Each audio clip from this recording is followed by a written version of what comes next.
Welcome to Along This Road, a podcast of lessons I've learned about being different together while living as a nomad for over a decade now. This is episode 4. I've been going in chronological order, recording my posts and then adding things I've learned or that others have shared in the past couple of months since I published these blogs. But I'm skipping my Thanksgiving episode because I'm going to revisit that blog next Thanksgiving. So this week's post was originally published on December 7th. You can find the photos that go with this post on Substack. And that post and this week's episode is called Museum Feet. 3 afternoons a week toward the end of his life, my father and I would sit together on his California king-size bed with a tape recorder propped between us and talk about our mutual passion, art. My dad fell in love with the visual arts as a little boy growing up in St. Louis, Missouri, first looking at books about art and then visiting museums and galleries. If art became my father's religion, museums were his cathedrals. He wrote, "When things look gloomy in the great, big, ugly outside world, I can almost always find solace in an art museum or gallery, historical society, or whatever refuge is afforded me by where I am. And I don't have to be in Paris, London, Madrid, Venice, Rome. I can be in Wichita, Flint, Lincoln, Waco, or Sacramento. I pack up my troubles and head for the local establishments where I can find man's highest achievements preserved. What Carnegie Hall is to some people, the Metropolitan Museum is to me. I'm an art addict, and I suspect that my complete lack of understanding the contemporary dependence on narcotics is that the highs afforded by my addictions are higher than theirs, and to be practical, much cheaper. I do, however, understand the desperation for a fix, because I will go to any lengths to see a museum I haven't seen before, or actually, even when I've seen a dozen times. As for me, as a little girl, I felt about books the way my dad felt about art. So he engaged my love of art by telling me stories. He taught me it's just endless what you can learn from a single work of art. You can fill up the crevices of your life, the cracks of your life, the places where the mortar comes out and falls away. You can fill it all up with the love of art. Through his stories, my dad connected the visual to the verbal in ways that made the pictures on the wall vibrate in my imagination. That became my addiction, finding the place where words and images make each other sing. The greatest irony about my dad's love of museums was that his feet always hurt, particularly as he slowly made his way looking deeply at every piece of art. He called this condition museum feet. Yet museum feet never stopped him. If he'd had to crawl through a museum to see art, he would have. I thought of this last week in Germany while visiting 2 favorite museums. Not because my feet hurt, but because, following the COVID pause, I stopped going to museums. Whenever the opportunity arose, I chose to walk outside instead. Although I truly loved my exploratory urban excursions, not wanting to go to museums felt like losing an old friend for no reason. This went on for a couple of years. Then last fall, I took a group I was leading on a planned visit to the Virginia Museum of Fine Arts in Richmond, where I saw an amazing photography exhibit about the American South that finally shifted things for me. I can't tell you how much my heart sang with joy as I engaged with those images. That joy continued as I worked my way through their permanent collection, and by the end of the afternoon, the old museum magic was back. Or was it? Because last week in Germany, I realized that I'm looking at art differently now. Before COVID, my museum visits had been part of an ongoing conversation with my dad. While he was alive, I used to send him postcards about art I'd seen that I thought he would love talking about with me. Every museum I visited after his passing continued that conversation. But early on in COVID, I began thinking about the things I'd never had the guts to try, and then trying them. Opening that door somehow shifted everything. Suddenly, I no longer had patience for approaching life as I'd done in the past. And yet, My resistance to going to museums post-COVID felt like my own case of museum feet. Painful. I needed to find a new way forward. So to do this, I gave myself permission to see with new eyes, to find out what art means to me, to like or dislike things without making my dad my point of reference. Kids who grow up with someone who has an immense passion for something usually choose to love or hate their parents' avocation. I chose love. I'm glad I did. Loving art has made my life as rich as my father promised it would. That day in Richmond, I fell in love with a photography show and a collection of horse paintings, neither of which would have particularly floated my dad's boat. But he would have known why they floated mine and been so happy they did. So why did it take me so long to make art my own? The fault was not in the art, but in my understanding of love. My dad didn't want me to love art to make him happy.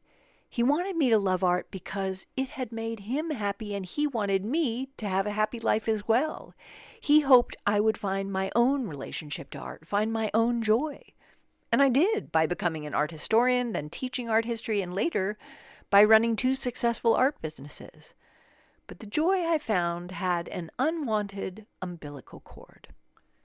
Over the years, I've often enjoyed photographing people in museums. Now, I sometimes spend as much time looking at the people, looking at the art, as I do looking at the art itself.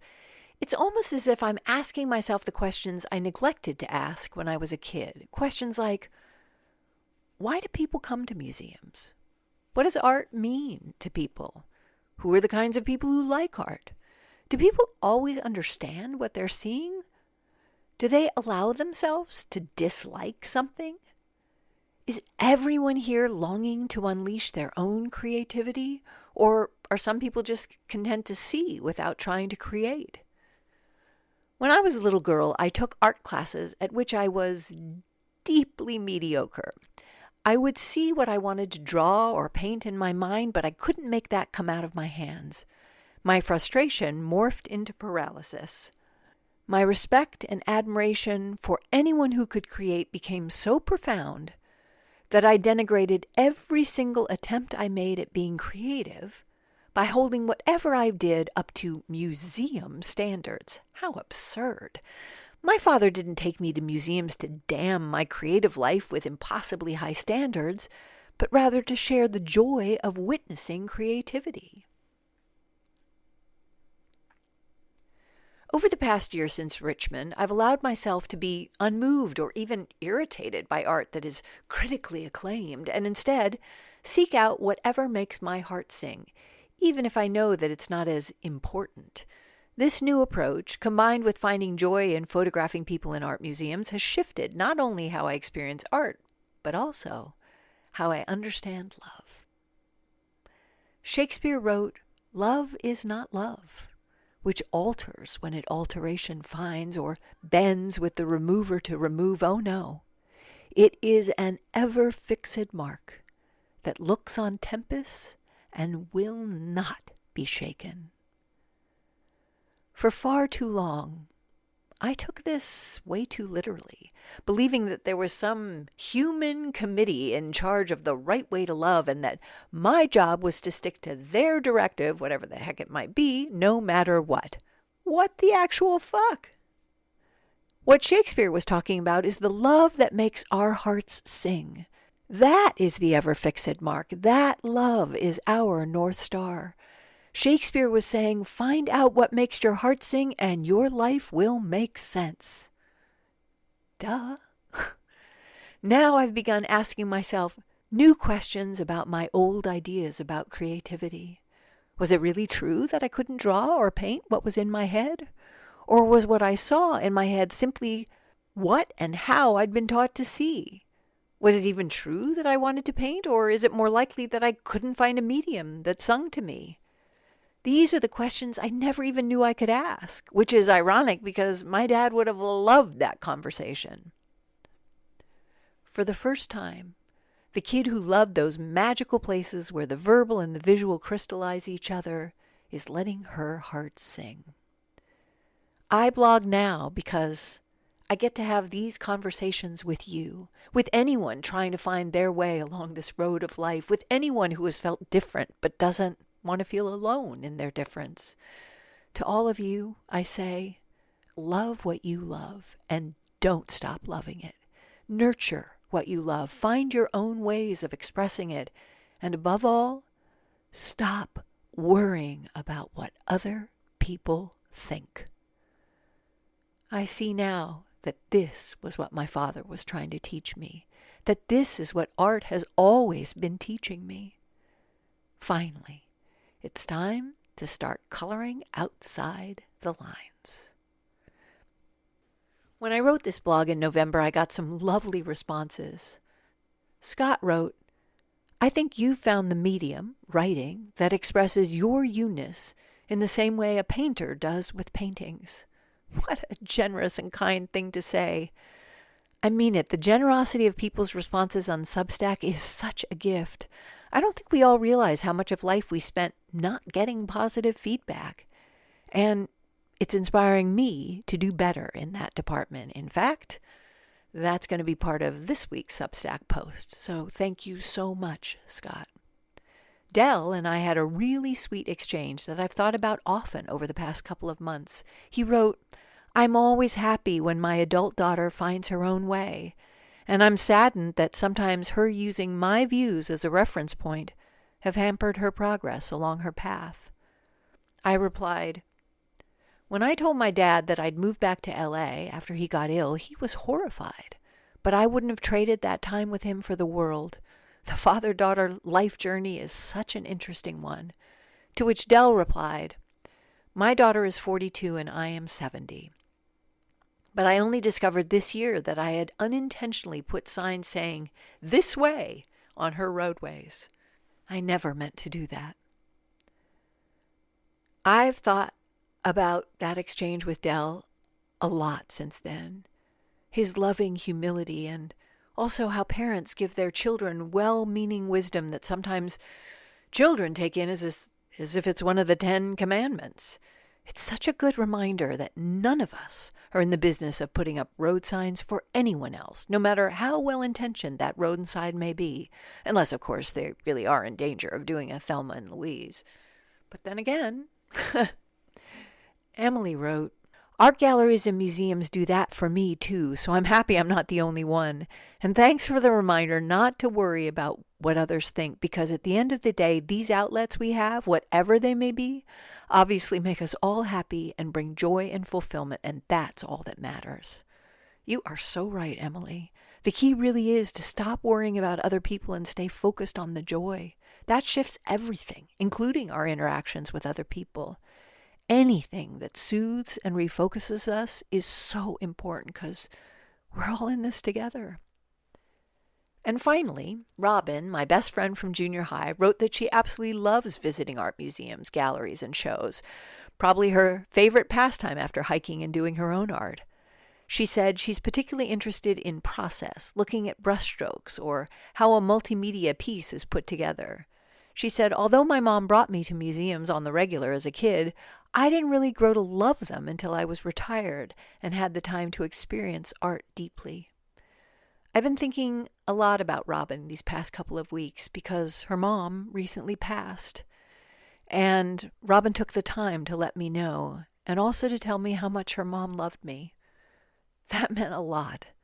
And I loved her mom. She was the cool mom who drove a red Mustang. But she was also my 8th grade science teacher and the only science teacher in my life who translated science into something that made sense because it reflected back the world instead of these things that felt like they had no connection to anything real. She did this by letting me do a research paper on birds, and I have loved birds ever since. Science, on the other hand, was another story. One of my favorite parts of being on Blue Sky is seeing Robin's artwork. Robin was always the one who turned everything in on time and had it done perfectly. I was not so good at on time and kind of the creative wild child. Now, I feel like I've become more linear and she's become so much more fluid. And so seeing Robin's creativity is inspiring me to unleash that creative wild child again. So thank you, Robin. One last note, after my trip overseas, I signed up for an app I absolutely love. It's called Daily Art. And if you're an art lover and lifelong learner, I highly recommend it. It's become my little treat at the end of every day. So that wraps Museum Feet up. Thank you so much for listening to Along This Road, and we'll have another podcast up next week before I hit the actual road and take a 3-week podcasting break. Remember to take time to enjoy the journey this week along this road.